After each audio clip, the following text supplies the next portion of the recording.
I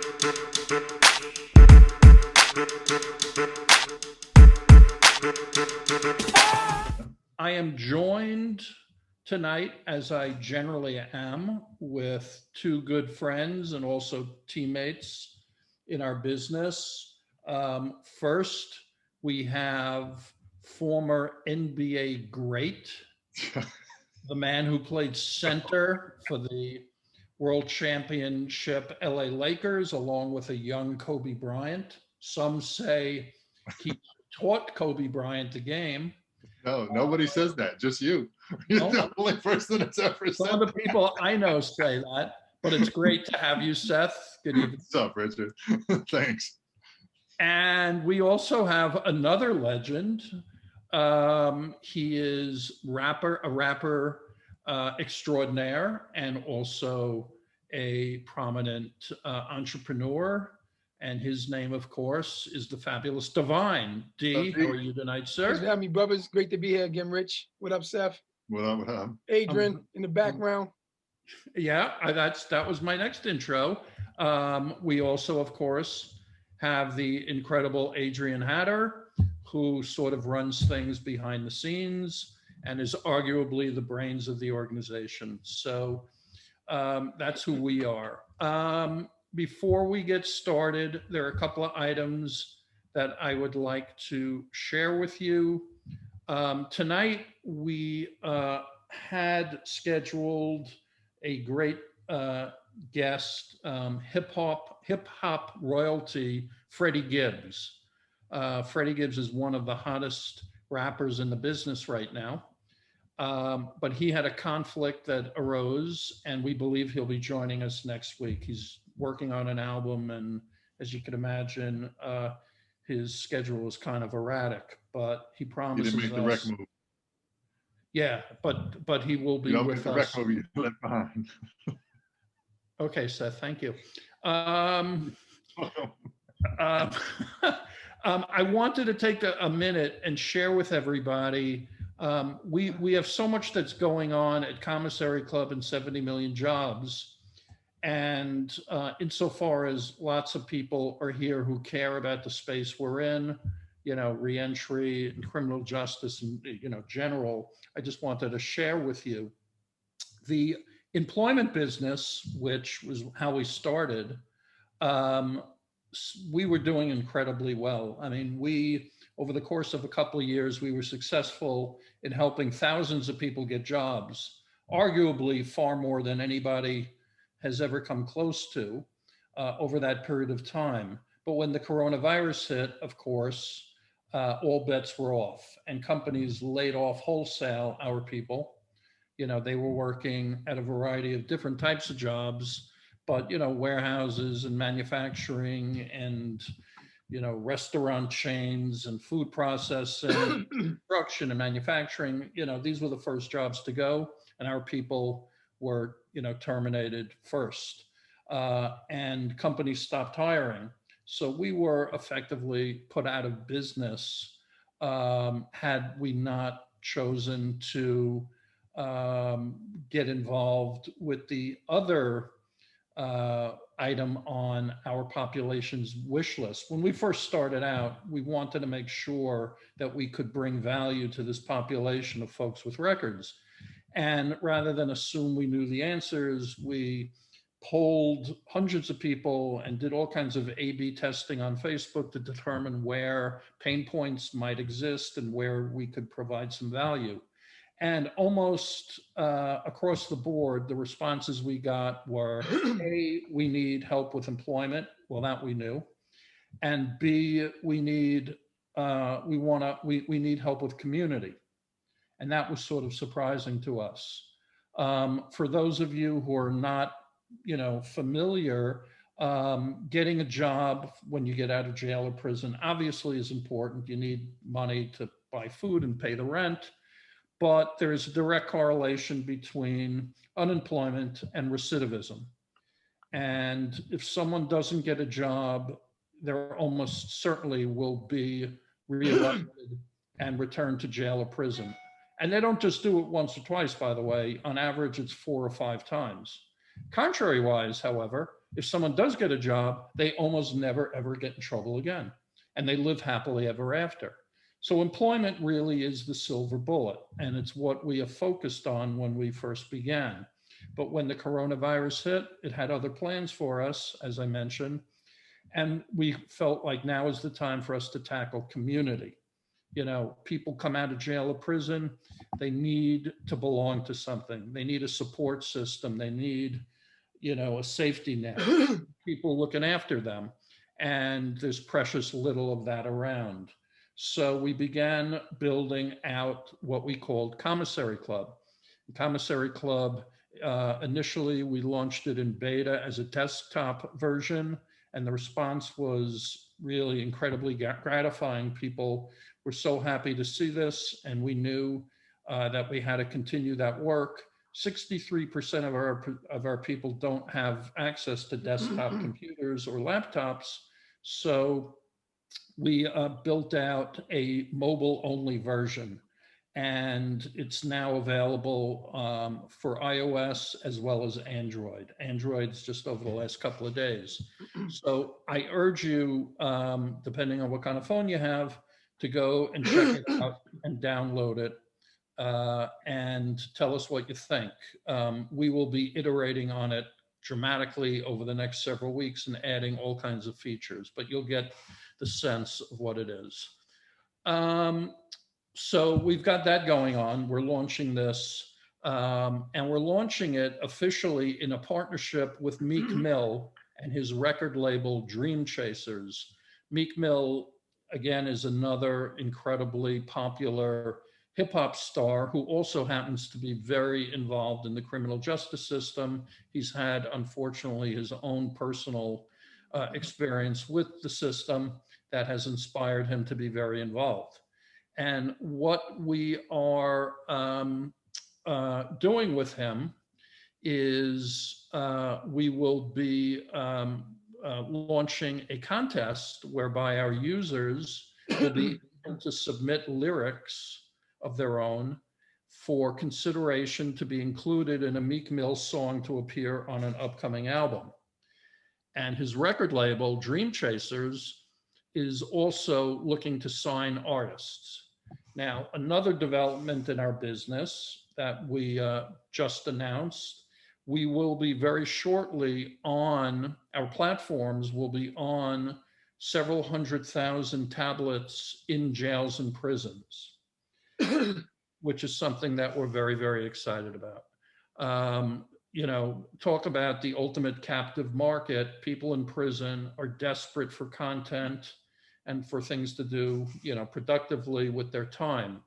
They will have access to our job board.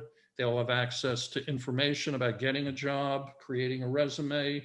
They'll have access to the content that we have and will have, as well as events and classes and lots more. In the yard. They'll be able to, as I mentioned, you know, get involved with our lyrics contest and upload, you know, a demo so that they can see if they get a record contract, which would be pretty cool. You know, Richard, I already got my lyrics written out too, so I'm ready to submit them. So I mean, I can even start them right now if you want You me could to. do it now, or you could wait a little bit. But either way is good. So we have a lot that's going on with our business, but the most exciting thing is that the employment piece is exploding. You know, everybody reads about how you know, companies can't find people to hire these days for a variety of reasons, but there are millions of jobs that are currently unfilled. And just like companies did prior to the coronavirus, when unemployment was at a historic low, they are contacting us in a way that we have never, ever seen before. Inbound, you know, I've never seen this interest in what we have to offer because we alone can provide them access to this huge pool of largely ignored talent. 70 million Americans have a record. That's 1 in 3 adults. And they all need help with jobs. And companies need help with finding people to come work for them. The irony is how well these people do on the job. They do surprisingly well. For some, it's counterintuitive, but because they have fewer options, when they come to work, they're appreciative and they make sure they do nothing that's going to jeopardize their situation, which means their retention is much better too. In other words, they're not jumping around leaving companies like most people do. So in any event, that's what's going on with us. We would like to, as I often mention, what the Yard is designed to do at its best is to help connect people.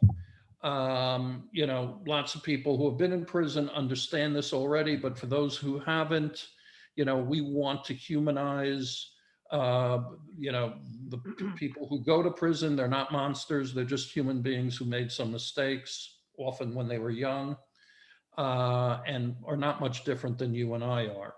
And that's what we try to do with Commissary Club. We try to connect people, and through that connection, people may serve as role models for one another, inspiration even, can offer advice, and there's precious little of that going on currently. So we see an opportunity to bring great value to this community. And if I haven't made it clear by now, both myself and Seth and Divine, we have all done time. So for us, this is a deeply personal thing we're involved with, and it's also a business. But in any event, what we do on the Yard is we try to kind of give you a feeling of what it's like, and to hear directly from people who have been in prison what their experience was. And it's different for everybody, certainly. But we try to simulate the experience of going out on the Yard. This place in a prison where you can hang out with your friends and just sort of make believe that you're still a human being. So what we try to do is focus the conversation on the in-prison experience, as opposed to what happens when people are released or what brought them to prison. We want to talk about the time that they're there. And we ask our audience to, please do ask questions and make comments and access the chat button on the bottom of the screen, but try to focus on issues or questions that relate to in prison. From time to time, we bring people in from the audience and to join the conversation. So if you have something to say or just want to hang out and chat, message Adrienne through the chat feature again, and she will try to get you involved here. I'm going to ask everybody now, this is an exercise we do every episode of The Yard. So please just sort of trust me and go along with this if you haven't been with us before. First, if everybody would just sort of take a deep breath and hold it in, and then just slowly let it out. That would be great. Yeah, I needed that. And everybody, keep your eyes closed and let a little bit of oxygen sort of get to your brain. And I try to paint a picture of how easy it is for a good person to make a bad decision that sometimes can destroy that person's life. I try to portray an event that everybody could relate to, that could happen to almost anybody. And I keep coming back to this particular scenario. Now particularly that restaurants and bars are beginning to open up again. We're all excited to get out, socialize a little bit. I mean, I don't know about you, but that means for me, going out, enjoying a good bottle of wine or a bottle or two of wine at dinner. Maybe it means a few drinks at the bar if I get to the restaurant a little early. Normally, I'm a pretty good drinker. If I have food in my stomach, I almost never get too sloppy. But if I haven't eaten recently, sometimes just one or two drinks can get me buzzed. So let's imagine, you're meeting friends for dinner and you get to the restaurant a little bit early. And you go to the bar, to sort of wait until your friends show up. Turns out that they're late. So that one drink maybe becomes two drinks. And then finally they show up and you're seated and wine is ordered. And of course, you're going to have a couple of glasses of wine with your dinner. Now dinner's over and it's time for you to head home. And the truth is, you're pretty sloshed at this point. You're not passing out, but still, you're not at your sharpest. Now, this maybe has never been a problem for you before. So when your friends suggest, hey, why don't you take an Uber home? Be safe. You go, nah, I'm okay. And you get in your car and you start driving home. And all is well, traffic is quiet, everything's fine. But then you hear a beep on your phone and you realize you just received a text message. And without thinking, you pick up your phone, of course, and you want to see who just texted you. And of course, when you did that, you didn't notice that a couple of neighborhood kids, teenagers, I guess, they happened to be walking along. And just at that moment, they decided they were going to cross the street. And they didn't notice you, and you didn't notice them. That is until you've heard and felt a loud thud. And all of a sudden, you heard kids screaming. And they were screaming because you just crashed head on into one of these kids. From that point on, things were a blur and you could barely remember it. You do remember that there were sirens and there were flashing lights and people yelling and parents yelling at you. And they pulled you out of your car, the cops did, and they threw you up against the hood of a squad car and they searched you. And then they gave you a sobriety test. You had to blow into it. And then you became aware that there were handcuffs that were being slapped on you. And before you knew it, they were driving you to central booking. Now let's jump ahead a year or two. And let's just imagine it's the morning and you're waking up and you are aware that you're lying in a cot. And in front of you, in front of the cot, there's a door and there's bars on the door. And to the left of you, just 9 or 10 inches away, there's a stainless steel toilet, which is connected to a stainless steel sink. And that's what you've been sleeping next to. And on the other side of you, 9 or 10 inches, you're aware that somebody else is waking up, except this guy is coughing and wheezing and he's having trouble breathing. And you've been sleeping next to him, breathing the same air. And then it hits you like it does every morning that you wake up, that you're in prison and that you'll be in prison for another 3 years and that your life and that of your family's life has been inexorably, horribly changed for the worse. Because on that night, when you had one drink too many, you had killed that 14-year-old girl crossing the street.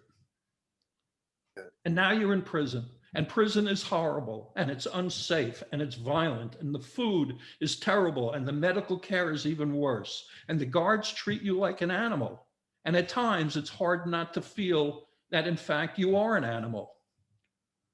Except once a day, they let you out onto the prison yard, and it's a big empty field. But there, maybe you can get some fresh air and maybe you can get an hour's worth of sun. And on the yard, maybe you can toss around a football or you go to the weight pile where you can work out. But what you normally do, as you're going to do now, you're going to walk a little bit, you're going to find where your friends are. When you show up and you see them, there's an argument going on, which is nothing new. But soon you're going to be laughing together. And then maybe someone's going to share some bad news he just got from home. So there'll be sadness that you're sharing. But these brief moments are more important than anybody could possibly know, because just for this short amount of time, you can actually imagine the time when you hadn't hit that girl and that when you still were a human being. So join me now on the yard. There's a guy I want you to meet who I think you're going to like. His story is pretty amazing. I want everybody to meet Arthur Williams Jr. Art, it's great to see you. Thank you so much for joining us. Thanks for having me, man.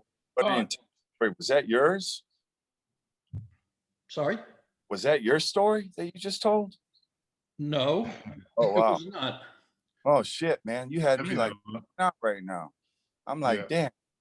No, I story was, but I didn't know if maybe you did that at one point because it sure sounds like you went through it, man. But Actually, I don't want to mention his name, but our first employee, a great guy, was in college. And he was a stupid college kid that one night drank too much, like college kids do. And he got behind the wheel of his SUV at the end of the night, and he's driving along and he hit somebody. oh, And man. turned out it was his best friend, ironically. And he ended up killing him.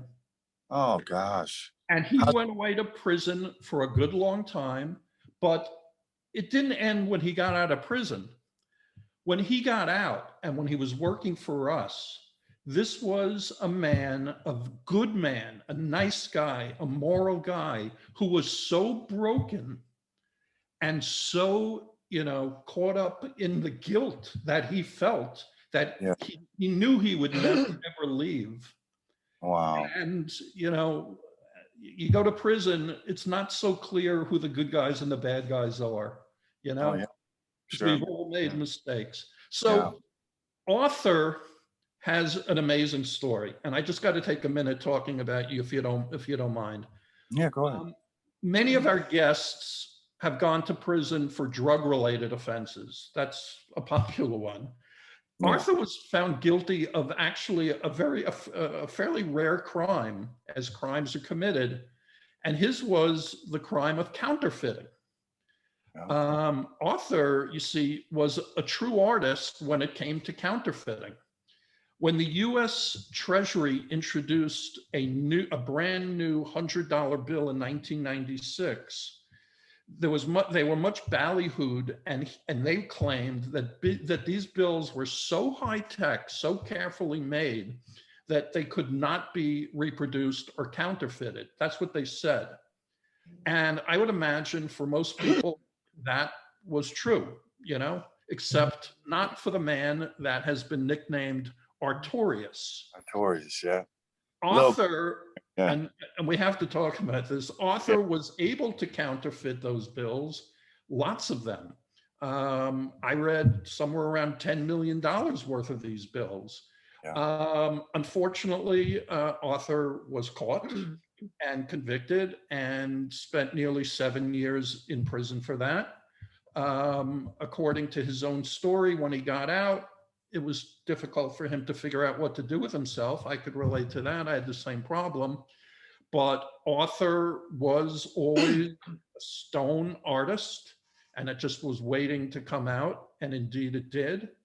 And now Arthur is a very successful artist who sells paintings for $40,000, $50,000, $60,000 and more.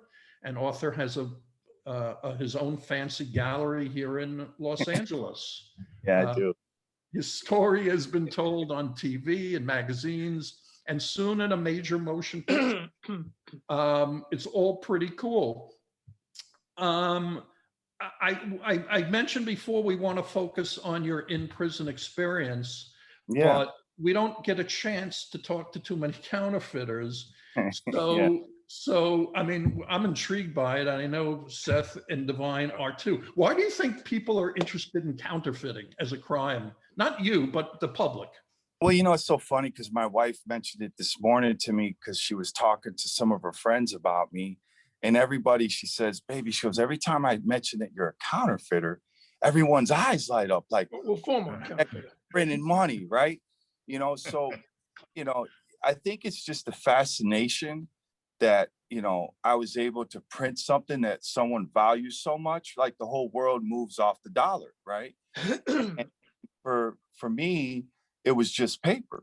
I mean, that's all it was. It was just paper and ink, man, that I manipulated with a little bit of help, what I'm saying? Like, mixing some inks and making some plates. But I think the other thing is I always heard, especially in Beverly Hills, I'm in Beverly Hills, right? So on the corner of Santa Monica and Cannon, it's really ridiculous, actually, man. I trip out every time I look at my corner because I remember growing up on the south side of Chicago, hanging out on 32nd and Lutwanica, gangbanging, in the projects. And now I just took over this corner, you know what I'm saying? Like, that just lets you know, like anything can be done in life. But in Beverly Hills, what I'm learning is it's people don't see it as a crime almost, really. It's weird. Like, oh, well, it wasn't Right. fun. and oh, it was artistic, right? Like I've never really heard saying, oh wow, that was so bad you did that, right? Like that's never come across, especially recently, you know. But you know, for me, I think it's the fantasy of it, of wow, you know, people get up every day 9 to 5 in it, you know, working their ass off, and here I was, you know, I figured out how to print it and print it really well at one time, you know. Yeah. But you know, So so you were again one of the very few people with a record who was, I guess, taken down by the Secret Service, right? oh yeah, yeah. I mean, that's a crazy story. When they do the movies, it can be ridiculous. Like I was on the run for 12 days. Yeah, I read the book, man, while incarcerated. Yeah, I know the crazy. story well. Yeah, yeah, you know. So, and that was only half of it because the Right, second I'm sure. part, you know, after me and my son went to prison, you know, which I was, you Right. know, most people, you know, they kind of trip out on that. But yeah, me and my boy were in prison together. But you know, I think, like I said, man, you know, for me, it was just even now, you know, I get to print money. You know, I'm in my gallery. I could walk you guys through it a little while, man. I got printing money all over the place. It trips me out. It's like a drug dealer becoming a Don't pharmacist. spend it.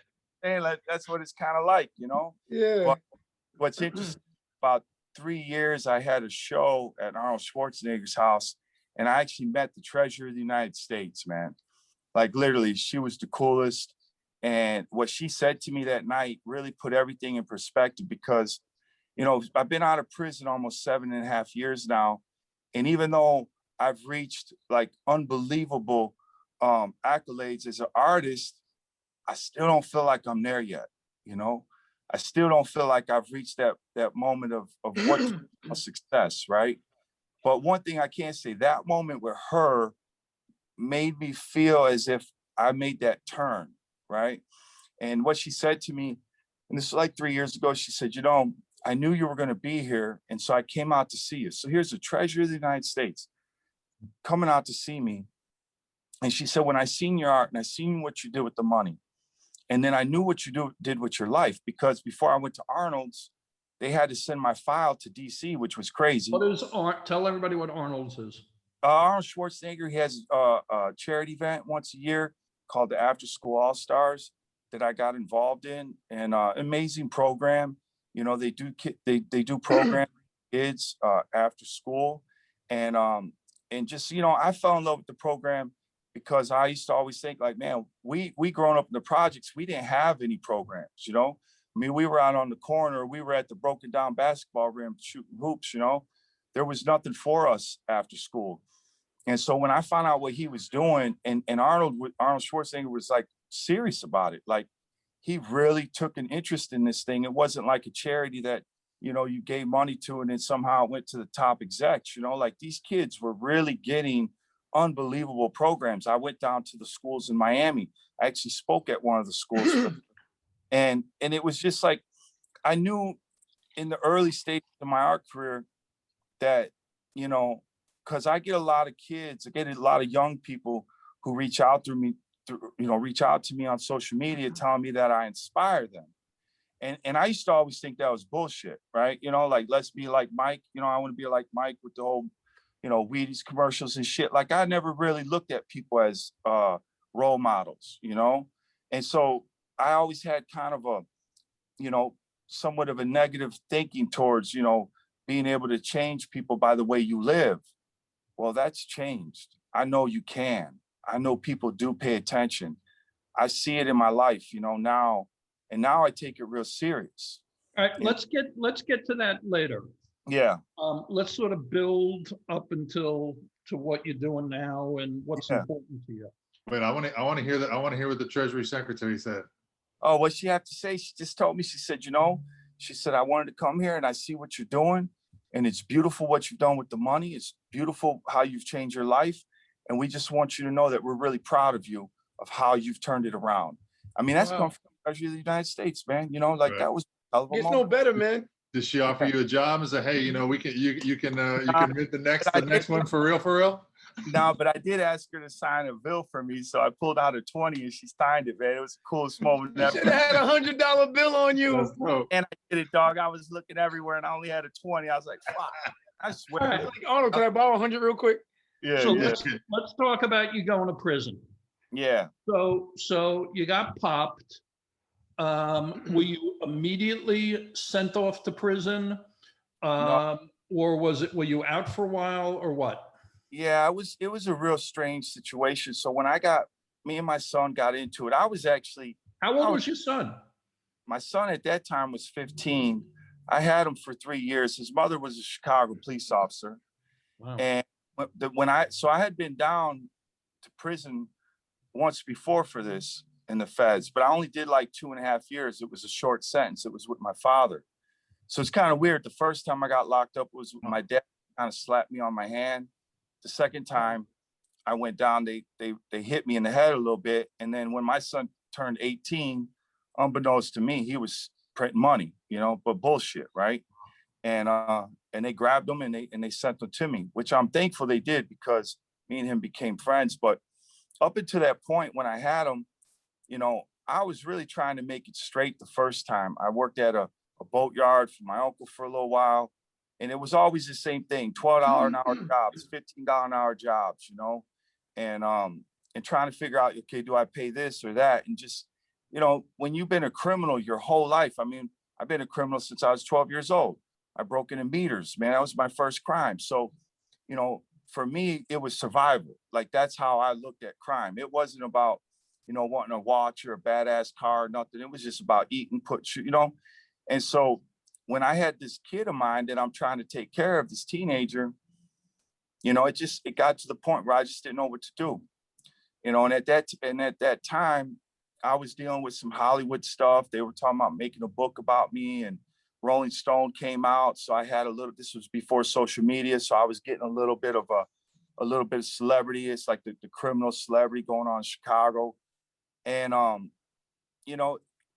had my hope in something that didn't happen, and it led me to go back to the streets. I wanted to print money again, but I knew that the feds had me locked on the 100. So I made the decision to try to break the euro. So I went on this whole new quest, man, that I was going to crush the euro. I had this big old scheme and I was going to print that shit in Canada, ship it over to fucking, I was on some crazy madness shit. This is going to be the big one. This was going to be the sting of the century, And what do you know, man, when I come back from out of town, which was bizarre because I just had come back from Rochester, New York, speaking at a federal conference on counterfeiting, right? Who the fuck does that, right? They fly me into Rochester to speak at a conference, document security systems, and I get there and it's 1,200 federal agents I'm talking to. And then I fly back home and I'm sitting here trying to print money. I mean, I was living a real mad life, All right. So you got arrested. Where the second time now, the big one. Yeah. Yeah. Where did you go down? Where were you first sent? The first time we were in Alaska, it was a crazy situation. My pops, he went down a little bit longer than me. He actually died on the day I got out, the very day that I went out of prison.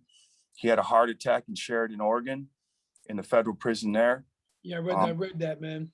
Yeah, it was a tough one, man. You're like, that's like, how the fuck could that happen? Here you are packing up to go free. You're happy. Everyone knows how it feels the day you're getting released, And man, I'm the same way. I'm not excited, and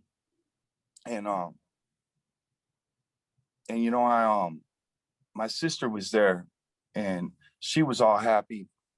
And then she got a call from Alaska from my other sister, and they were like, I seen the look on my sister's face change immediately, like she just started crying. I'm like, what's going on, man? I'm free, like I'm here. What the fuck, and she said, oh man, Dad just died. Yeah. All right. So when you went away, your son was 15. You were close to him, right? Yeah, real close. That was my boy, man, So what was it? So what was it like when you were going away? You had been in prison already, so you sort of knew the lay of the land. But at Yeah. this point, you were a loving father, you're in there. How was that dealing with being separated from him? God, it was tough, man. I mean, and what made it even worse was somewhat my, rowdiness. I ended up in the hole for 9 months, like right from jump. Explain what the hole is to everybody. Hole is a box like your bathroom. You go in and you don't come out, and you eat through a slot. You shit there, you take a shower there, you come out of your room for a half hour in another little box. It's just it's torture. The fact they even do that still in this world is just beyond me. You don't see nobody. You're yelling and screaming to the neighbor, to have any sort of social communication. And that's where I found myself, though. The hole was what made me who I am today, because I started reading, the intern library. You fill out the little slip, send it out, they send you a book. And I just started reading biographies, man. I first started with the presidents, because that's how I knew, Ben Franklin, Abe Lincoln, all them cats. But shit, man, within the 9 months, man, I read like 60 biographies. I was eating them up, man. And then I came across The Agony and Ecstasy by Michelangelo. And I just fell in love with the Renaissance, art, painting. I felt like I was there at one time. And, so finally, when I got sentenced, I got sentenced to 105 months. And I went to Manchester, Kentucky. And that's where I started, just kind of sketching old money. I love ink and pencil. Wait, before we get to that, Yeah. this is great stuff. I just want to Yeah. make sure we hit everything here. You had been to prison before, so you kind of knew the lay of the land. Right? Yeah, for sure. For sure. Sometimes when I went to prison, it was my first time, so it was all new to me. The prison you went to, what kind of place was it? First of all, it was a federal prison, correct? Yeah, federal, medium, high, Manchester, Kentucky. Medium high. Okay, so Manchester. that's a serious adult prison that you were in. I think 80% of people there had life sentences. Right. And when you have a life sentence, you got nothing to lose. Nothing to lose. It was very dangerous. Very dangerous. So were you nervous about first showing up there? Oh man, I grew up on the south side of Chicago in the projects, man. I've been shot twice. I've been hit by a car. I've been stabbed. I've been in gang riots. I mean, like, prison just felt like kind of a break from the streets, to be honest with you, man.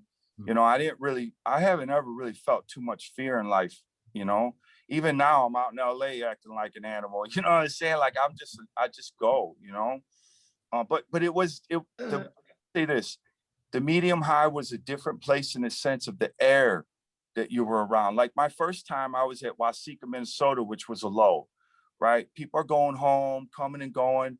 When you get to a medium high, damn near like a USP, right? People ain't going home. You don't want to tell people, I'm telling people, I wouldn't even tell people I'm in there for 7 years.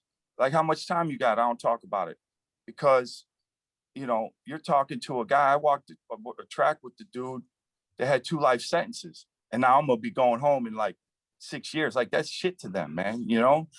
So for me, going to the Manchester. Did they treat you that way? No, because I didn't let nobody know, man. I kept my sentence private, man. I didn't really talk to too many people about it. Fortunately for me, the feds, as you know, people from all over the country could be at one prison. So I have because I kept my mouth shut I went down and say nothing, did my time. I didn't have no 501k, whatever that bullshit is. You know what I'm saying?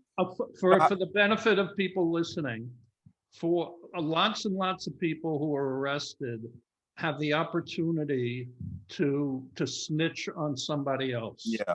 And they, like, for example, when I was arrested, I had a partner, and they went to him first, and they said, if you help us bring cases against other people, you won't have to see any prison time. You'll still have a felony, but you don't have to go away. And he chose to do that. And he ended up wearing a wire, and he brought down a lot of people. They asked me that, and I said, fuck that. I mean, I already feel plenty guilty about what I did. That's something I'll never, ever forgive myself for. But if you do provide, substantial help to the government that they can bring cases, they have put in your file a 501k, whatever it's called. Well, 501c, whatever, yeah, fuck, whatever. Right, and the judge will use that when they're determining your sentence.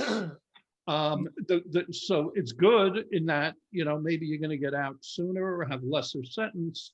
It's bad, definitely, if you're at a place where you were a Yeah, medium high with some yeah, mean, yeah, bad guys there who yeah. would not take kindly to being around a guy who was snitching other people, right? Not at all, especially a place like that. They want to see Right. paperwork, And I mean, hell, the one of my cellies, well, at first when we got to the prison, the first floor cells were 3 people in a cell, which was disgusting, 2 on a bunk, 1 on the floor in this tiny box, man. It's just bizarre. And you had to fight to get upstairs where the 2 cells were at. And I finally got upstairs to the 2 cell, and the Serenos came in on my cellie. It was crazy, man. The door Who are popped the open. Serenos? Southern gang, street gang, family in prison. You got Serenos, Norteños, you got all these different gangs in prison from different areas. Those were like Southern California cats. And I was always cool with them all, but my cellie wasn't. And he got into a jam and they came in, man, they dragged him out the bed and they wore him out. I'm talking about damn near killed him. I just stayed on the top bunk, man, like, whatever. They looked at me, this ain't a part of you. I said, man, it ain't. And they they destroyed this dude. I watched, hear him screaming, man, blood everywhere. I ended up getting the bottom bunk after that. Tough way to get a bottom. Well, some good came out of it. But bottom bunks are big in there, man. That's serious real estate. But, Manchester was hard, man. But, I had a good name from the streets of Chicago. Some of the old gangsters were there that knew me. I grew up around all the old outfit dudes, Jerry Scalise, the Messino. I mean, these were people that taught me a lot of good morals. A lot of these mob movies are full of shit. Wait. We got to repeat that. Yeah. You're talking about mob guys, Yeah. and you then said they taught you good morals. Oh, hell yeah, they did, man. What did they teach you in the way of good morals? The ones I grew up with, man, was be loyal, look a man in the eye, do what you say. If you shake the hand, those movies are full of shit, man. Jerry Scalise robbed the Marble Diamond, one of the smartest men I've ever knew. He was polite, he was kind, he helped a lot of people. But listen, you cross him, you had a problem, right? That was the issue, right? And so, yeah, there's bad in everything. And I'm sure, in New York, maybe they're different than in Chicago. I don't know. I know the Chicago guys are a little bit more, they're not flashy. They're a little bit more family orientated. I had good mentors, man, whether it was them or for a little while I was around the Irish cats, Mr. Underwood, another great dude, man. And even around the Jewish cats, man, I had Jewish gangsters that, man, taught me a lot of shit, man. So I was like one of the last young cats in Chicago that was like, hanging around some of the old, real dudes, and I took it in, man. And I still live the same way. If you shake my hand and I tell you something, that's going to happen. You don't need a lawyer. You don't need shit. It's going to happen. It's just the way I am. And so, the streets taught me, man, yeah, there's your scumbags that'll fucking roll on everyone. But guess what? I know a lot of good cats that won't, man. I know a lot of good dudes that if, you do the crime, you do the time type shit, man, and that was me, so I went in, yeah, go ahead. Not to cut you off, I want to ask you, like, do you feel that prison played a role in your rehabilitation as far as you finally deciding like to get your life on track and get it in order? You know what I mean? Yeah. Well, In what way? In what way do you feel as that? far as this may seem, they got that little drug program that you take at the end of your, to get a little time. I took it. Yeah, I took that. Man, everyone that I know that took that course, because I follow them on Facebook, about 70% of them are still out. Yeah. I remember when I was taking that drug class, I was like, oh, this is full of shit. This is bullshit. And I just need to get my gear off. But damn, after I got done with that class, like I really did know a little bit more about myself, man. I did know a little bit more about what was making me tick, what was making me go back to the streets, what was making me so, Right. so The psychological piece. yeah, it was a psychological thing for me, man, of just saying, okay, fuck this, I'm done with this, do this no more. So real quick, that's a segue into my next question. So I took the same drug class, and I had to address the issue of not having a father in my life. He Yeah. was never in my life. I knew who he was, and I didn't never knew how emotional I was about that, everything I held in until they start asking these fucking questions. Yeah. Start getting your fucking mind and your emotions, and you just Mhm. and you break down. And I broke down. Yeah. And I never realized that. So I know about your father passing away right when you were getting. I read your book, of course. Yeah. How did your father's involvement in your life or non-involvement in your life play a role in you going down the path you went down? Man, well, you know, the first thing is he left us when I was what, 11 years old, 10 years old. You know, left a single mom who had bipolar, you know, with nothing. We ended up homeless for 3 months. Then we ended up in the project. So I had a lot of hate and anger towards him. Like, Right. how could you leave us, man? You know, like, what did we do so bad to you to where you could just leave us with nothing? But I had a good mama, man, you know, strong praying mama, took us to church every Sunday, you know, and I still go to church, right? Like you know, I mean, it's crazy the things that my mom put into me when I was a child that I just kind of dismissed. Now I live by, right? So I had a great mom. But as far as my father, man, when I did find him 22 years later in Alaska, out of all places, and I Right. was on the run, I was actually Right. on the run. I remember from the book, yeah. You know, I was hoping my father would tell me, okay, man, let's get it together, calm down. What did my dad do? He took me out to the woods, opened up a fucking hidden chamber in Yeah, the let's woods. make money. Yeah, and here's he doing fucking his own thing, you know? Yeah. It was like, damn, I'm on the run, come to Alaska to try to get away from this shit. And my pops is right here, you know? And me and my pops had a falling out. You know, he was doing some things with some Hell's Angels up there in Alaska. And Right. he was trying to get me tied up with that stuff, and I didn't want to have nothing to do with it. And that's when I took off, and then I got popped in Texas, you know, because I just Right. felt like I didn't feel like he was looking at me as a son, which even hurt more, right? Right. Right. Because when people hear you print money, whether it's family, friends, enemies, whatever, They want you to print. money, they want you to print. They want you to print. You know? Yeah. I get asked probably twice a day, man. You still got some of that shit stacked. So, you know, with my dad Right. leaving and finding him, and then here he is still pushing me into the same world that I was trying to get away from. Right. Like, it fucked me up bad, man. Yeah. You know? And then when I went back to prison and now here I got my son with me, damn. I know. No, I'm I 18, know. baby When boy. honestly, when I read the book and that part really hit me emotionally, I felt like Yeah. the pain Yeah. about your father passing away, that whole scenario, man. Yeah. Your book was that impactful, man. Yeah, man. It was just, you know, but you know what? Here's the thing. This is what I learned. Like right now, I'm a great father, right? I have a 4-year-old and 2-year-old, Da Vinci and Love, and I'm a good father, man. And I'm very aware of being a good father. And so I don't believe that the past makes us who. I don't believe the past can make the future for us. We could learn from it, right? Which can help us better the future, but we're not stuck in our past, man. And that's what used to happen to me. I was stuck in my anger. I was stuck in my guilt. I was stuck in my prisoner mentality. I was stuck in my project mentality, my gangbanger mentality. All these mentalities I was stuck in, the past was holding on to me. That program in prison actually cut all that shit. It cut broke it off. through. Yeah. It broke through. And as much as I want let to me- talk about it, it worked for me, you know? So Work for you, yeah. Let me just quickly reset the room here for anybody who just is joining us. We're talking Arthur Williams Jr., the world famous counterfeiter and now world famous artist, fine artist. And if you haven't seen his stuff, I don't know if Adrian has put up a link to his site, but I'm sure she will shortly. Check it out. I mean, the guy is an artist. There's no doubt about it. Seth, you had a question? Yeah, man. I just wanted to continue what we were talking about real quick. So you guys talk about RDAP. I didn't get into it because they said I didn't have a problem or whatever, and I'm like, yeah. that's bullshit. I represented myself in court, so I had a stupid attorney, Yeah, and I didn't say, They should have knew you had a problem when you told them that. exactly. Yeah, I'm like, well, come on, man, who would do that? Someone's got a problem if you're doing Not that. too many people do that, man. You know what I'm saying? I Exactly. gotta take my hat off that one, man. But so Welcome to my world, Arthur. Yeah, I exactly. love it.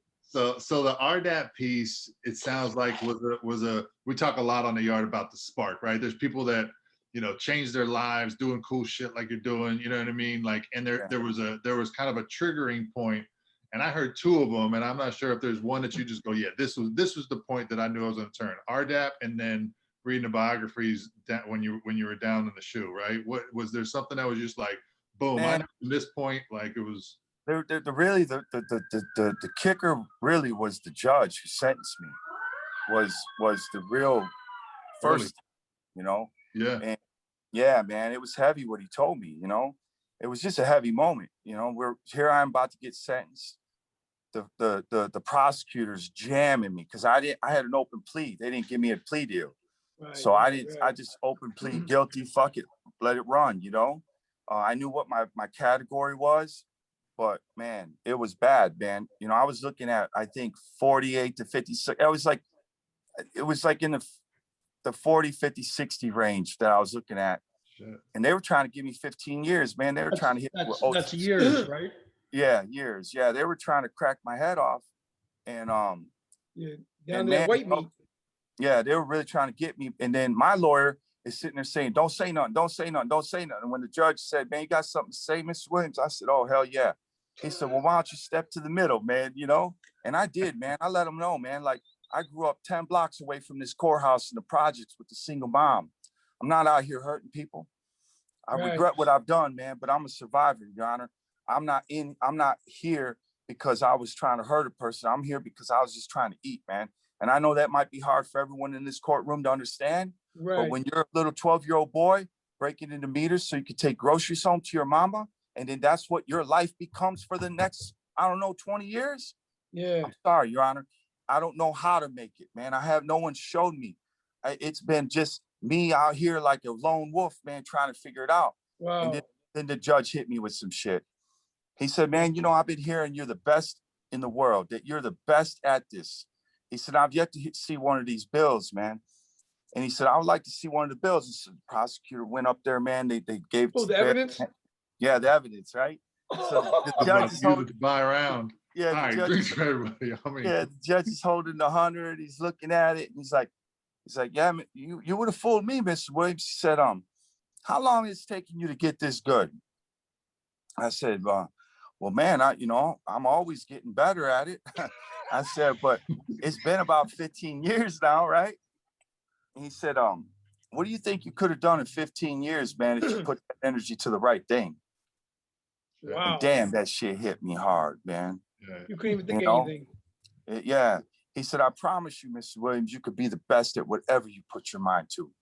Wow. And man, that's when it all started, man, right there, man. Right. Yeah. You know, and I was just doing an interview because I've been out of prison 7.5 years, and I did 7 years. And so that's 14.5 years, man. And now Right. I'm sitting in Beverly Hills in my own gallery, and that's what I could do with 15 years, He's right. Judge, you know? You So- said it, baby. Yeah, You so said it. really the judge really took an interest in my case. And, you know, I wish all those who stood in front of a judge could have one that was as good as mine. You know, I'm not here trying to blame the system for what I ended up in, you know? It is what it is, man.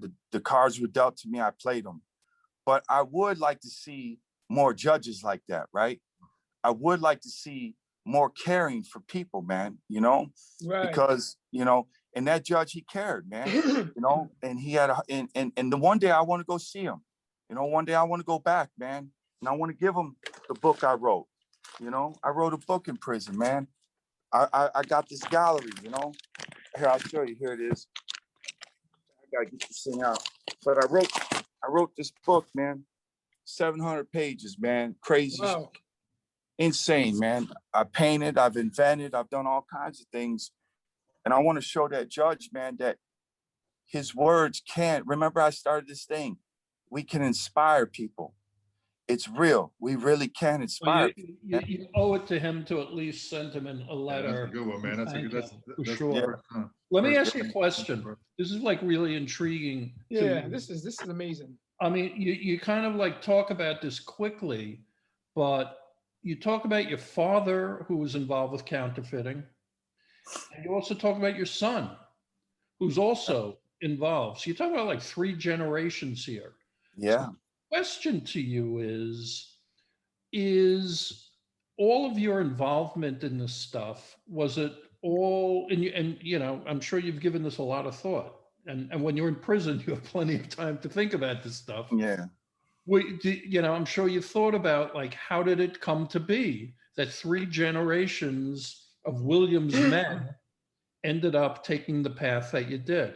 Now, was it solely a function of, you know, where you were socioeconomically? Is there a gene in you, a counterfeiter gene, But see, maybe? that's what I think. I think it's DNA, man. Because It's a DNA. even my little son Da Vinci, my 4-year-old, man, already said, "Dad, I think I can make this." I'm like, "Make what?" And he pulled out a $1 bill on me, man. I said, Oh, "Whoa, whoa, man. whoa, whoa! Get that shit out of your mind, man." You know what I'm saying? You're He pulled starting a young, one out on goddammit. me, No. man. My little Da Vinci said he can make money, man. I said, "Oh shit, here we go with this one, man." No, you know, I don't know, man, because I really did think that like the criminal element is, and I don't want to say criminal element. I think the gene that we will survive, right? Maybe that's what Survival. it is. You know, I'm sorry about that. The gene that we will survive, right? That's kind of how, I mean, I think since the beginning of time, man, humans have had that gene to survive. We're just in a different jungle. That's And I all. think, yeah, and I think survival brings out innovation, right? Brings No, out most you definitely. thinking of Look how at the can I cats. solve this problem? Well, look at cats in prison, man. They're making pots Exactly. with freaking stingers, and they're making Grilled cheeses with distilling iron. things. Yeah, they're distilling liquor through their vents and shit. You know, like Metal prisoners are cloths the out of most stock. innovative motherfuckers ever, man. They should have, Fishing notes through the toilet. yeah, man, crazy shit, man. Like, Thomas they- Edison did a lot of time. yeah, man, hell yeah. Well, they should do an invention course in prison, man. No telling what motherfuckers would be building spaceships. That's probably why they don't do it, man. But I just think that it's just that element, man, of innovation, like Divine said, man. That survival gene causes you to create something out of nothing, Yeah, right? Right. That's what we do, right? that's pretty Right. cool. So Yeah. let me ask you this. You were in prison once, you were in prison again almost 7 years. And people, you know, you paint the picture of a tough place, a dangerous place, a violent place, which it is, and which it was. But what people often, in my experience, find hard to imagine is that at times it's also a very funny place. Oh yeah. And there's and there are characters and, you know, I mean, did you experience that too? Oh hell yeah, You do a man. lot of laughing in prison. A lot of laughing. Yeah, I still laugh. One of my boys, Jason Peterson, he was a Hell's Angel. I walked the yard with that cat for 2.5 years. Shit, we laughed so much, man. He lives in San Fran. I actually go up there now and then just to visit him. He's doing good now. But man, I've met some real characters, man, and had a lot of fun. I've laughed so hard in prison, even with my son. Me and my son were together for 2.5 years. We were cellies. We used to wrestle and play, and like, he became my best friend, man. You know, it broke my heart that he was there for me with me, but in the end, at the end of the day, man, you know, I got him into things, man. They had like some underground boxing going on, so I got him in that shit. I had him learn how to play the piano, so now he knows, you know, he learned how to play an instrument, you know, so he's seen me every day very disciplined.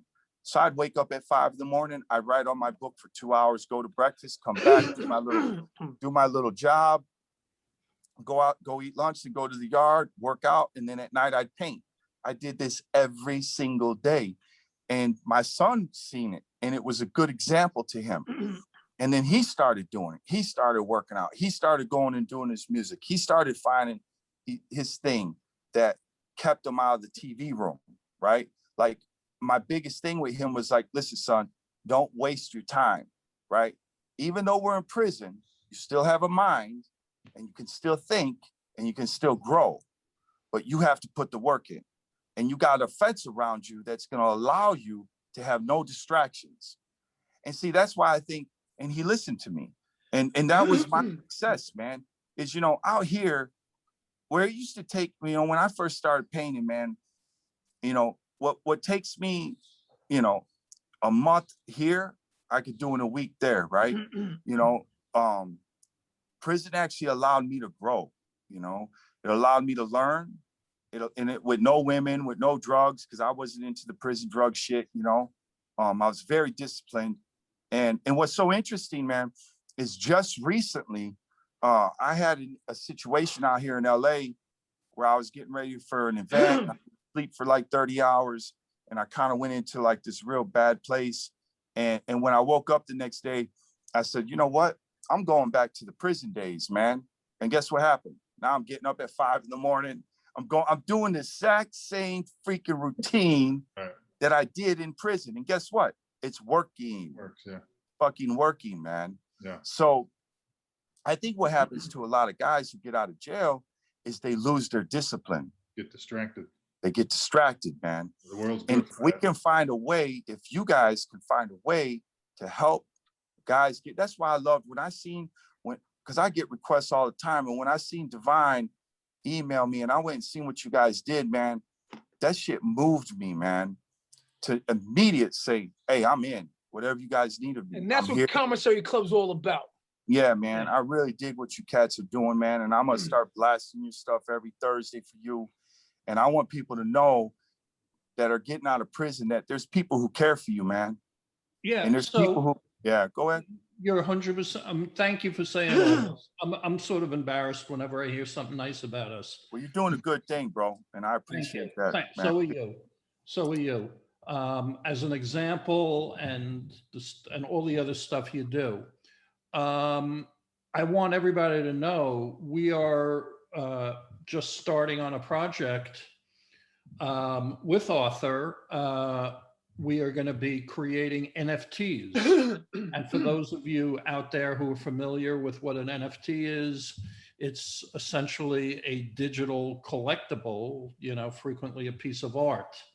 And there's this huge market that has developed around it. And, you know, everybody has heard about the $69 million painting that was digitized and sold as an NFT. You know, we think Author stuff is, you know, will be highly in demand. So we're very, very excited about that. Let me see. We got a couple of questions here that I just wanted to address. It's really nice. And I know Seth and Divine feel this way too. But I just have to say, if I don't say it enough, or if I don't say it ever, you know, there are certain people who show up, who are not show up, who are here and join us, you know, every week. And some of them have been guests, and some of them we've never heard from, other than the fact that they're there. We are all aware that you're there. And we're really deeply appreciative that you support this and that you keep us company here.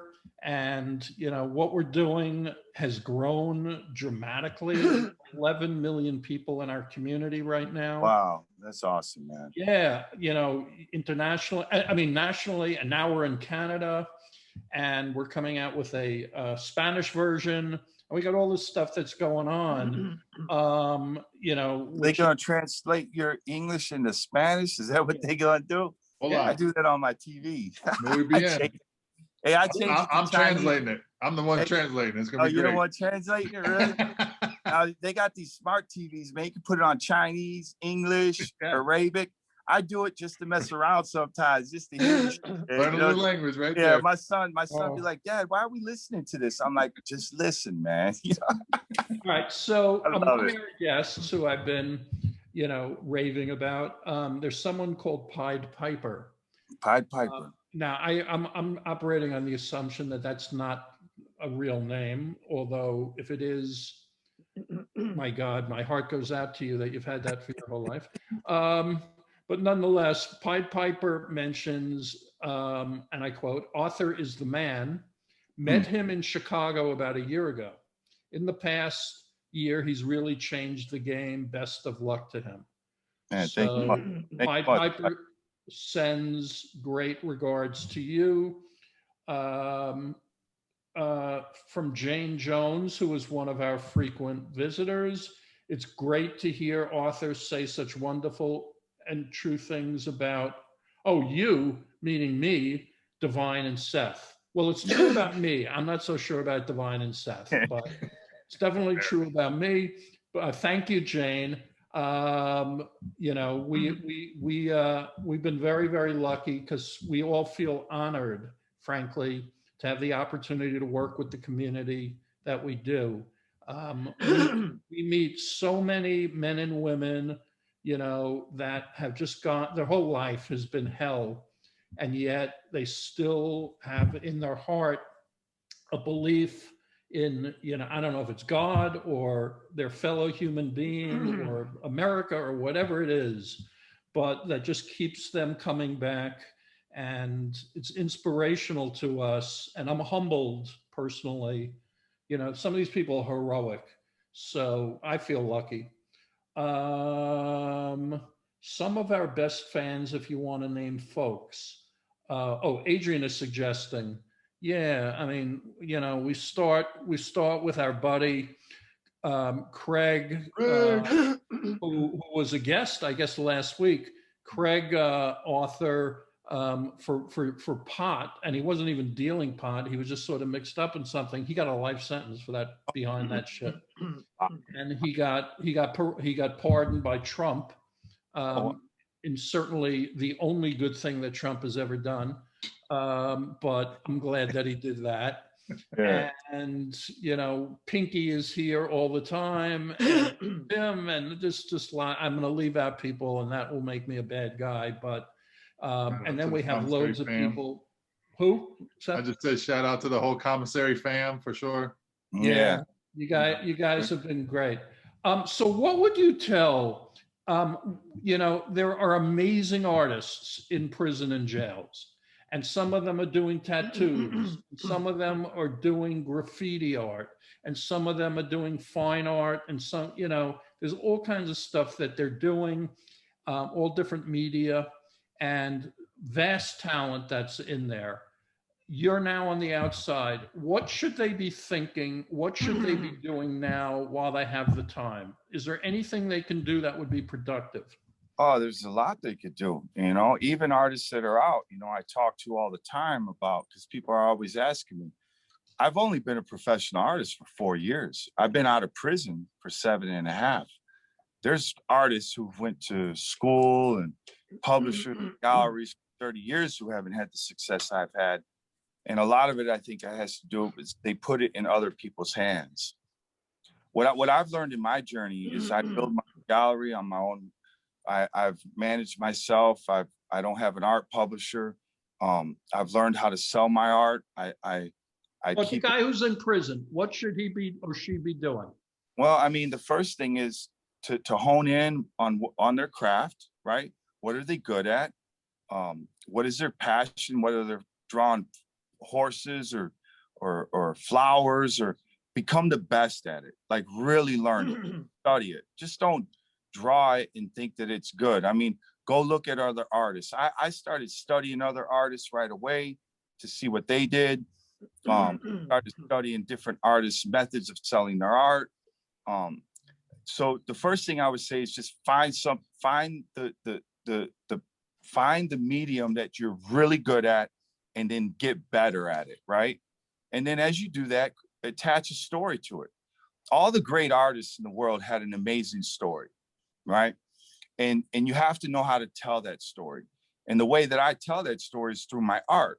Now, yeah, I'm a counterfeiter, right? So I'm allowed to use the money to do that.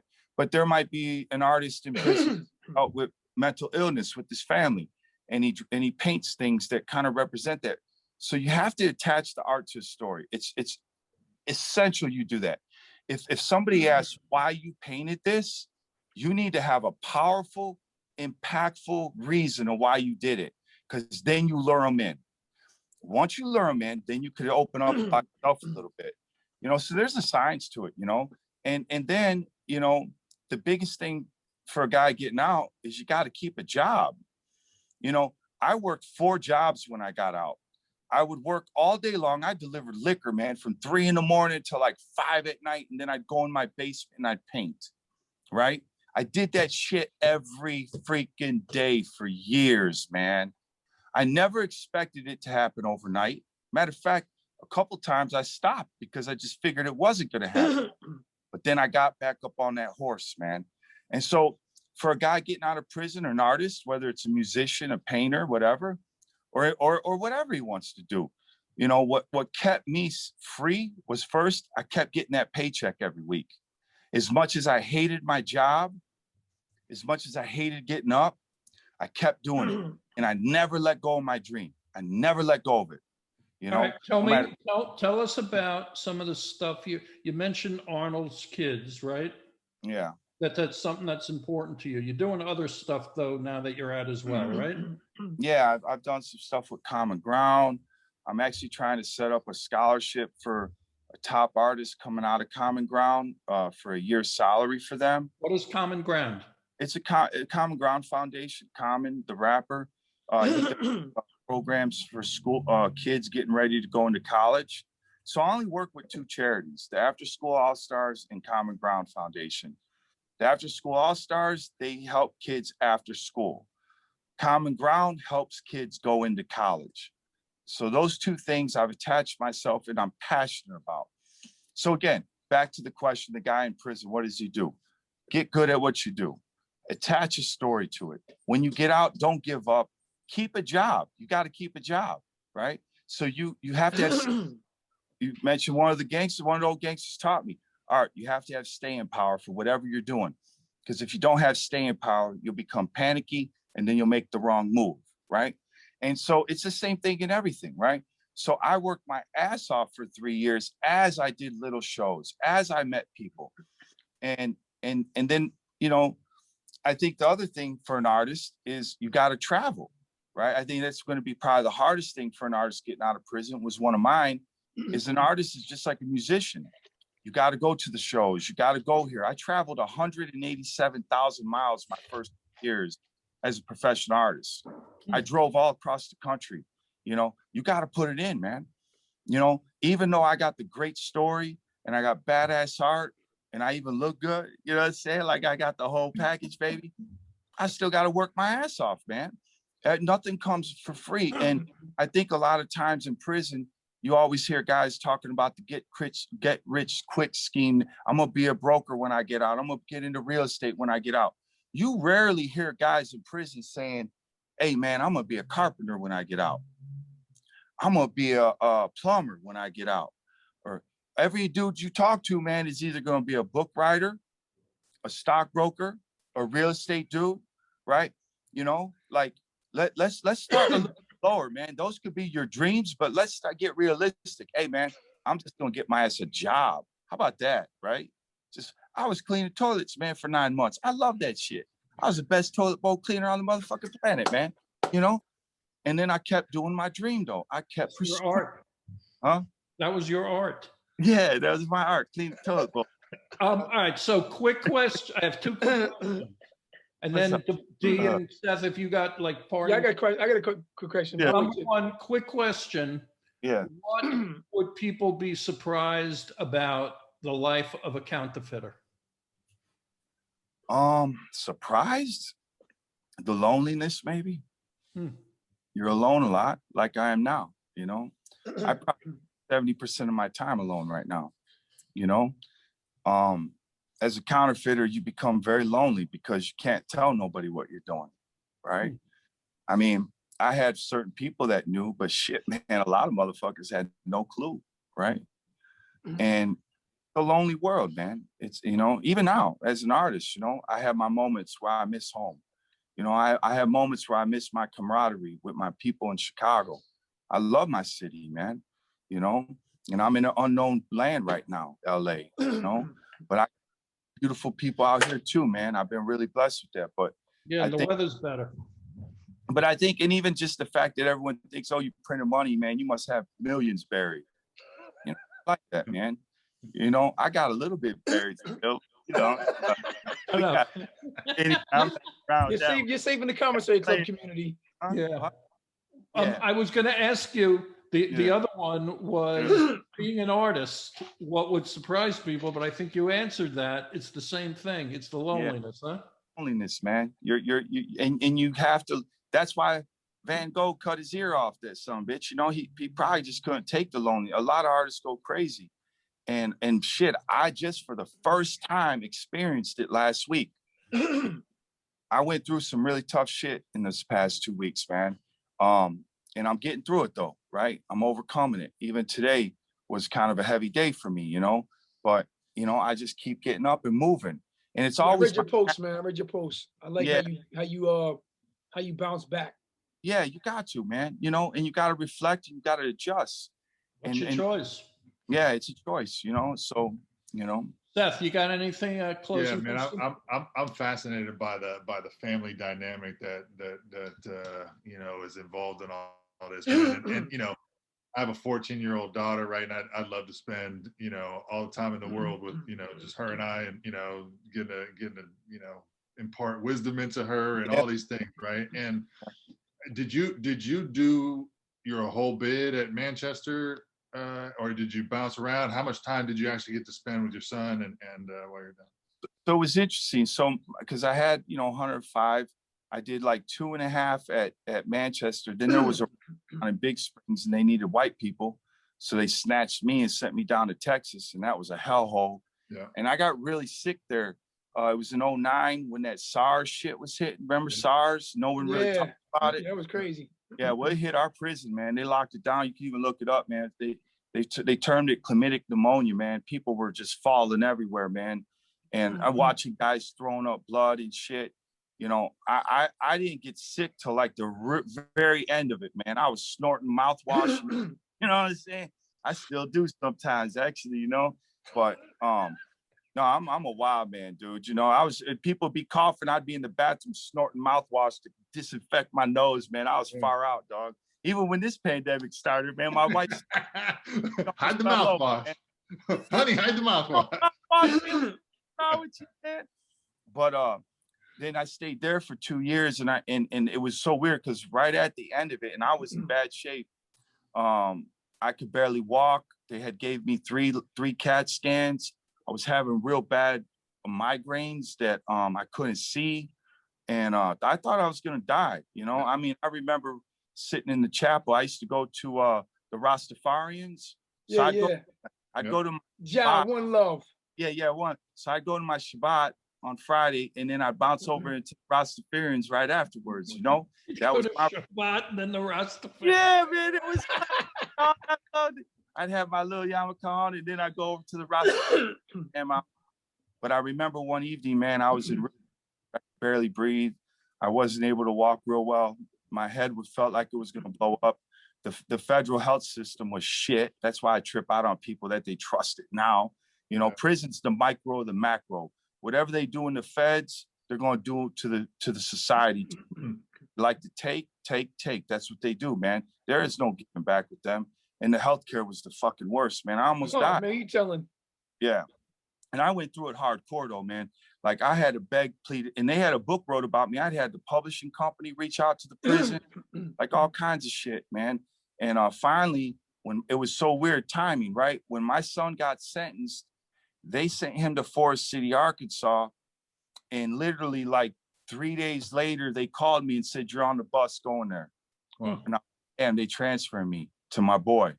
And it was so funny. My boy was actually in the hole when I got there. Bullshit. You know, I think some of the white dudes, the wood pile was kind of, kind of having him hold tobacco for them and shit. Yeah. And I pour them cats out pound, man. When I found out, when I got there, they had just let my son out that morning of the hole. I'll never forget it, man. I walked, you know how you've been through the whole transfer, you're tired, you want to get to your bunk. Hell yeah. I walk in, you know how it is, man. Cats approach you, man, who you are, blah, blah, blah, blah. And the first thing that came out my mouth, "Hey, man, my son's here. Does anyone know who he is? He's a little 18-year-old. You can't miss him." And the big boy said, "Damn, dog, your son's here. He's in the TV room right now." Damn. I'm like, "What? He's in this right here?" He's like, "Yeah." That's crazy. There. I literally dropped my shit, dog. I went into this TV room, and there was my little boy, man, just sitting there. Yeah, And man. the whole fucking TV room was quiet, man. Not a fucking peep, man. Every man in there And here I am, tears, man, coming down in prison. You know, you don't cry in prison in front of That's people, right. but and there was no way of holding it. And then you seen other men feeling it, missing their son. Right, right. And my Related to that experience. That's right. yeah, and my little boy, man, he got up and he ran to me and he held me, man. And Damn, Art. Damn, bro. it was a fucking moment, man, for real, you know. Yeah, But definitely, brother. but man, damn, you know, next 2.5 years, my dog, man. I went right to that wood pile. So let me tell you, motherfuckers, the first person that gives my son shit, get ready for a war in this bitch, man. That's right. Of course, man, everybody back the fuck down, you know. Hell yeah. But you know, me and him became friends, man. And even I'll tell you a really cool prison story, because you know how they have like the prison rock and roll and rap concerts Yeah. for the thing. True story, man. My son loves to rap. He's really good at it. And they showed an American Greed show. They did an American Greed on me. And me and my son are watching the American Greed in the TV room. Real weird situation. You know what I'm saying? Watching Wow. TV, right? But they played one of his songs on the American Greed.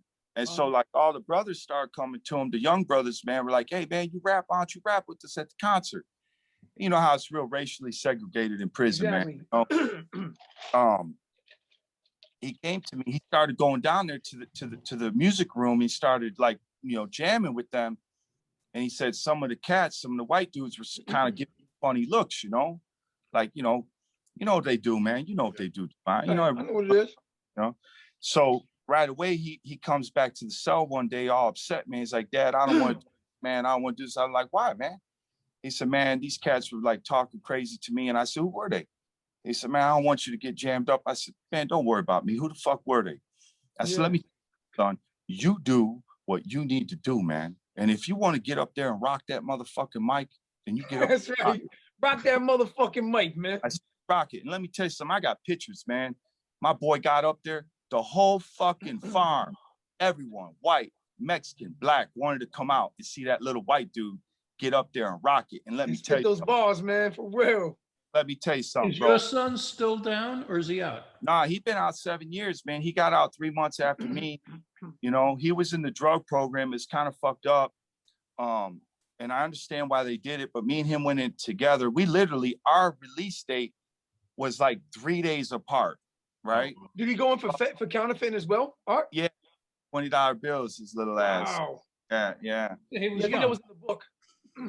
But anyway, so short story, our release date was like 3 days apart. So, and I think mine was first. Well, when we did the program, they took 3 months from him and they made him start the program. So I would get out 3 months before him. Oh, right. Yes, man, I damn near quit the class. I said, you know, it's some bitches, you ain't gonna play with me and my son. I'm not leaving him here, man. Fuck Right. you. But yeah, So but you know, you can't be too crazy with them because they try to deny you everything. You know what I mean? And that is, I got crazy too, though. They almost denied me.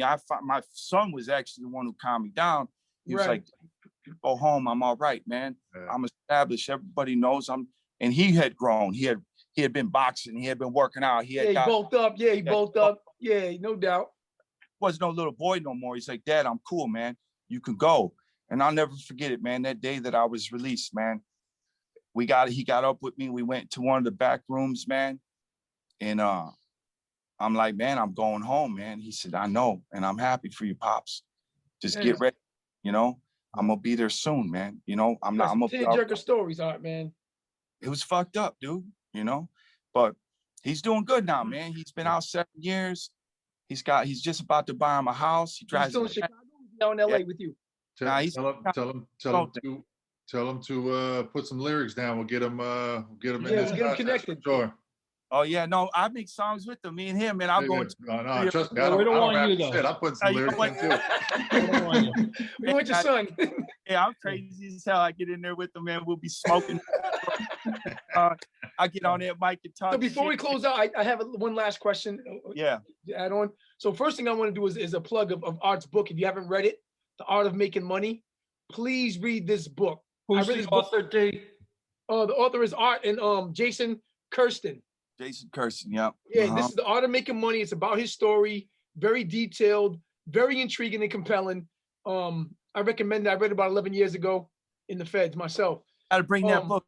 I gotta sign it for you when you get Yeah, out yeah, here. definitely, my brother. Listen, so my question for you is about the book a little. So Pete Da Vinci, Yeah, Pete Da Vinci, the infamous character who you don't fully name that yeah. that brought you into the world of counterfeiting.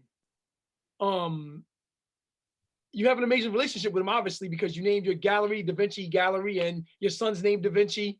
Did Yeah. you ever reconnect with him? I know you disappeared or something like that. Did you ever reconnect with him? Nah, man. Nah, That's nah. fucking amazing. He's like the Obi-Wan Kenobi in like in Star Wars to me, Yeah. in the And book. he is to me too. You know, I had thought one day that when like all this shit happened, like the He would movie reunite. and the book, like he'd reach out to me, you know, like I had always thought like that might happen, you know. It's yet to happen yet, you know. Have you ever revealed who he was to No, anybody? no, no, no. Okay, just curious. I I know You mean, know, you call him it's Pete. always- You named him Da well, Vinci. you know, my thing is like this, man. Like even when I went down, you know how the feds is, they want names, you know. Oh, right, And, of course, right. yeah, you know, you just gotta just zip that motherfucker and keep it moving, you know. And so like even in that book, all those names are changed and shit, man. I really protected my people, man, you know. Right, no doubt. And I didn't put anything. Hell, I even kind of moved stories around just so you couldn't even kind of really like, you know, Right, put it together. because No doubt. man, I love my streets, man. I still doubt. love my streets are still my streets, you know. So I protect them, you know. And No doubt. That's real, brother. That's real, man. dude, man, he was a hell of a dude, you know. I was really tripped. This is what's weird though, man. So here I'm a 15-year-old kid, 14-year-old kid, and I'm sitting here learning, watching this dude teaching me some shit that like, Hold on real quick. He taught you, he said he wanted to teach you this to help you. oh yeah, most def, man. That was Yeah. why he taught you the counterfeit, to help you. Yeah, because I was a man, I was an animal, man. You just At had a baby with Karen, your girlfriend. Yeah, so you know things were crazy, but what's interesting to me though, and I didn't plan this, there's no way I could. I was this kid, like he used to paint, you know, like he liked to paint, you know, nobody knew, right? That was his thing.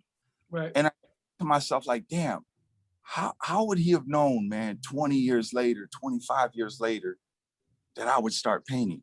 Right. Like, how the fuck would he know that? You know what I'm saying? Like, but maybe it's in the blood, man. I don't know, man. Maybe that's a part of it, right? Because Right. I've read other counterfeiters that were painters too, that were artists, you know?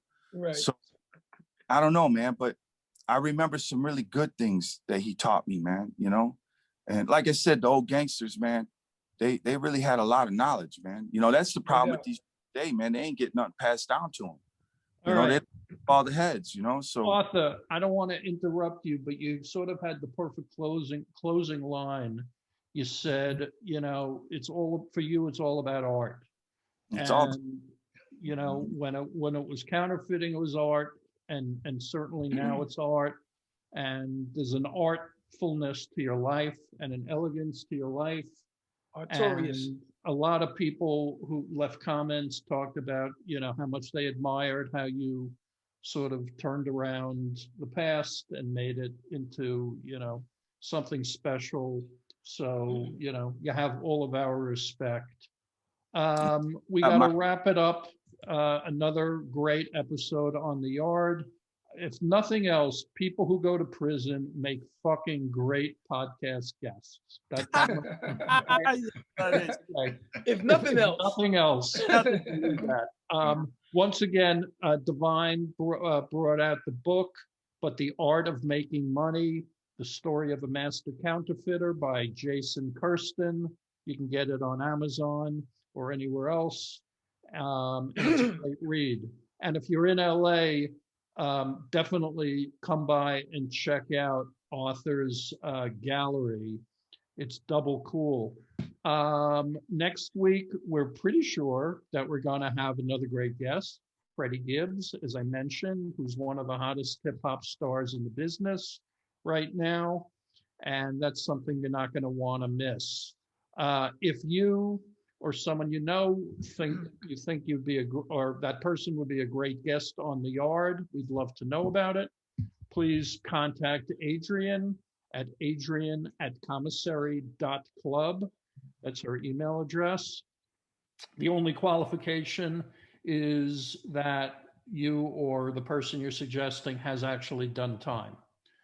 As I mentioned earlier, we have now for both Android and iOS, we have our mobile app, Commissary Club, and we're very, very excited. We're excited because we think it's going to really help us fulfill our mission to connect, our brothers and sisters who've got records. From the moment people come out of jail or prison, the system works to keep them separated. And as a result, people sort of lead these very solitary, lonely, sometimes desperate lives, bereft of connection. And our goal is to connect them. And we think if we can connect them, if we can connect all of us, we can help each other and perhaps come together and speak with one voice and wield our considerable, power. 70 million people, we could elect any president we want, and companies should be marketing directly to us and providing us the goods and services that serve us rather than acting in a predatory fashion. And we work very, very hard to get folks jobs, because every minute they're on the street without a job, they're at risk. And as far as I'm concerned, that shit just doesn't work on my watch. So we work to get people jobs. We're a for-profit company. So we want to make money and we want to do massive social good. They call that double bottom line. If you dig that sort of approach, and you want to be part, and you want to invest, go to republic.co/commissary.club. We have a crowdfund campaign that's going on. If you know anything about me, you know that I always make my partners money. And I do believe that that's how this deal will go down as well. If you know people who might enjoy stopping by the yard, please do let them know about this and invite them, because your friends are our friends. As I mentioned earlier, I can speak easily for Seth and Divine, and I dare say for Arthur as well. We're humbled to have a chance to serve the folks that we do. Some of them truly are nothing short of being heroes. And at the end of the day, who among us hasn't made a mistake? Who among us hasn't asked for a second chance? So we want to connect people and celebrate our humanity, not our immorality or the worst things that we've ever done. So thank you once again for joining us on the yard. Be safe, come back next week, and everybody have a wonderful evening and a great long weekend. Thanks, everybody. Peace. Thanks, guys. You gotta be good, man. Thanks, man.